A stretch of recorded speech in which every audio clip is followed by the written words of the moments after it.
Hi, I'm G, this is my art channel, and this is my drawing process for drawing out a pink rose. So I start off with a 12 by 12 centimeter square on the paper that I'm drawing a very light, very loose, kind of blocky kind of shape that I'm hoping that the rose will probably fall into when I've got it all done. Then you saw me trace a line from the top right to the bottom left of the photo, and I could see that the center of the rose kind of falls on that diagonal line. So that's what you just saw me gently putting in. I'm still working really light at the moment because, of course, this is the beginning stages of the drawing. So I'm just kind of feeling my way into it a little bit, trying to figure out things that line up with other parts of the flower already, so I can try getting in proportion straight away. So sometimes you'll see me popping the pencil over to the picture so you can see the section that I'm trying to draw straight away, looking at lines that might connect areas, so you've got the top of that, tip of that petal, lining up with the edge of the center of the rose, and just things like that to help me try and get it in proportion as I go along. Now, obviously, there's going to be various bits that I'm going to need to change when I'm done, but what I'm trying to do at this point is just get the bulk drawing of the rose on the paper.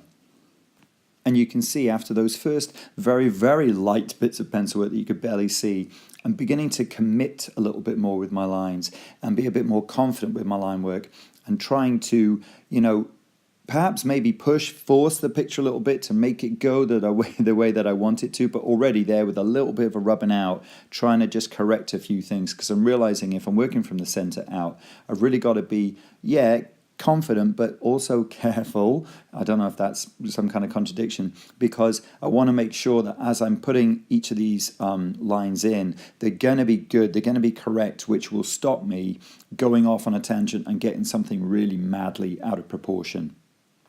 So I'm spending quite a bit of time getting the center, right, the way that I want it to go. Obviously, because the center is where most of the petals are closed up and tightly packed together. So there's quite a lot of detail, quite a few little lines in there. So I'm trying to get those right. As I move further out and do some of the bigger petals, it's not going to perhaps take as much time, and I'm not going to have to be so massively fussy at this stage. But you can see me now beginning to work outwards, trying to trace the lines of some of these lovely curving petals from the center as they basically kind of spiral outwards, out towards the right-hand side and spiral down around. So you can see me putting in parts of a petal, sometimes not drawing the whole petal, and then going back to the center, looking at another petal that's in there somewhere and trying to draw and get the shape of that right before I finish off another one. So it's quite a gentle, tentative process at the moment, and this drawing is going to become a pigment marker drawing later. So I'm drawing it on very, very smooth pigment marker paper, and I'm also trying not to do my pencil lines too heavily because I want them to be so light that when I put the pigment markers on, that I don't get sort of slightly dirty grey edges when I'm sort of blending and mixing the colours on there. But obviously I can draw it fairly strongly, and then I can just go over it gently with a rubber once I feel it's completely done.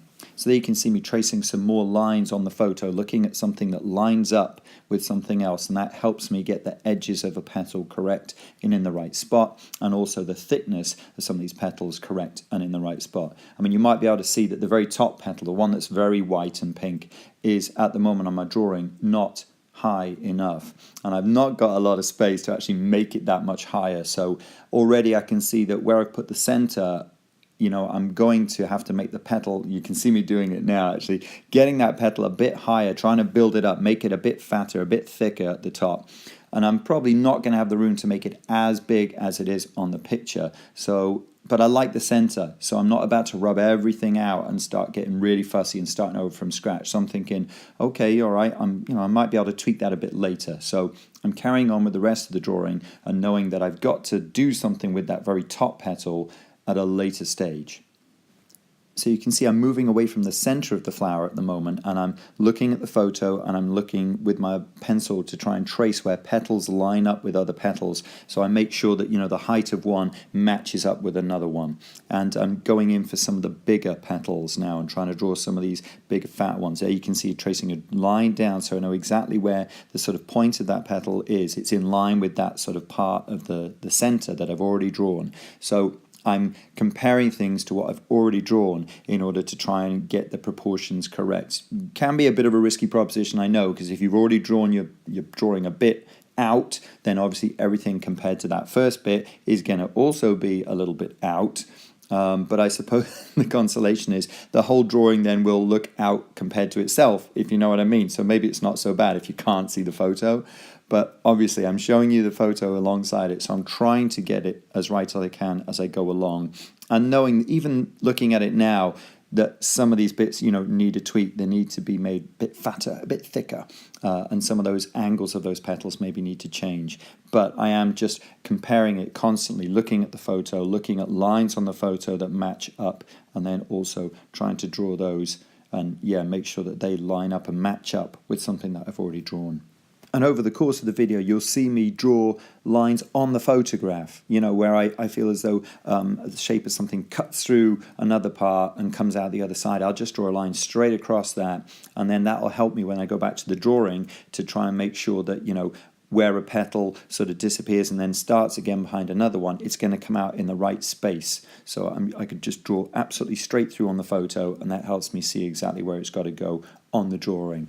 So you've just seen me draw a little question mark there up in the top left corner, and that's because that farthest left petal, I'm not going to have the room to fit it completely within the square that I've tried to start this drawing within. So I'm putting a question mark there as to sort of make myself ask a question. What am I going to do with this? Am I going to try and squeeze it on, which is probably going to look terrible, or am I going to now have to commit to having some of these petals go off the edge and be cut off by the edge of the framework that I'm using? Not necessarily a bad thing. It's something that I can work with, but I didn't want to deal with it right there at that moment. So just put a little question mark there as a reminder, and then I've gone off and you see me drawing on the photograph and also drawing some of these other petals that I know I can actually fit within the framework of the picture.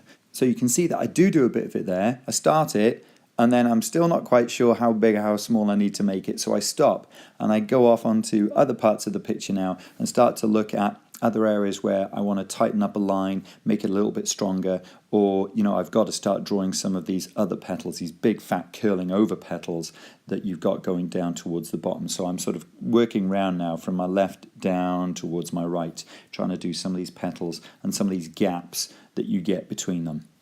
So after looking at that line, then I'm just running that line down upwards in a curve towards that bit that I've already drawn. So those two lines converge, they meet, and then I bring another line down and around, and as you can see, I'm beginning to draw those bigger, fatter petals as they open up and come away from the center. So they're getting wider all of the time. But I keep referring to that photo. I'm still looking at it, making minor revisions as I go along. There's a line between the bottom edge of that petal and also a part I've already drawn. So I can take a sort of line straight down from there, and I know that that's a point where that petal begins, and it then starts to run its way up towards the left-hand side. So getting that bit done is good, because that's now going to help me as I bring that petal shape up. How wide is it on this side? There you go. You can see me using another line to see where the crease, where the sort of dent in the petal is going to be, and that's going to help me out. And also drawing this petal now is going to, from the bottom upwards, is going to help me figure out how wide it needs to be, because I know it's going to have to go off the edge of the border at this point. So I'm still looking at the drawing, looking at the flower, tracing lines upwards so I know where creases and where angles change with these petals. And I finally actually commit to drawing it, and yes, there you go. It's going to sort of like crease there, but then go off and be sort of cut off by the border.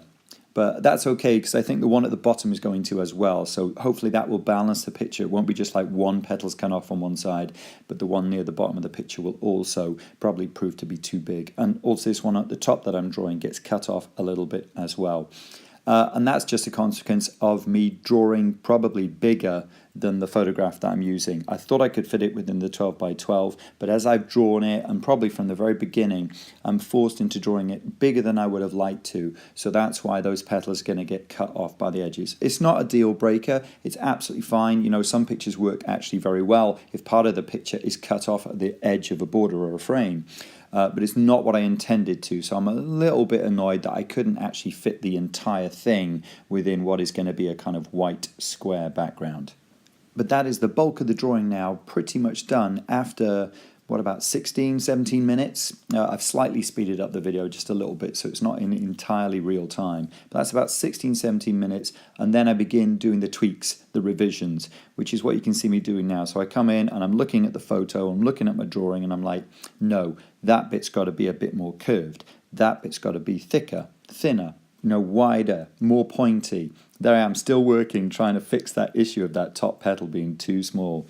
And basically just trying to round out some of those lines that perhaps I did a bit too straight, a bit too angular, and add some more curves and give it a more organic look. So there you go, there's my drawing process for trying to draw a rose in proportion. Let me know in the comments what you think below, and I'll also post a link to this image that you can download for free and then have a go at drawing it yourself and perhaps use this video as a kind of a tutorial tool.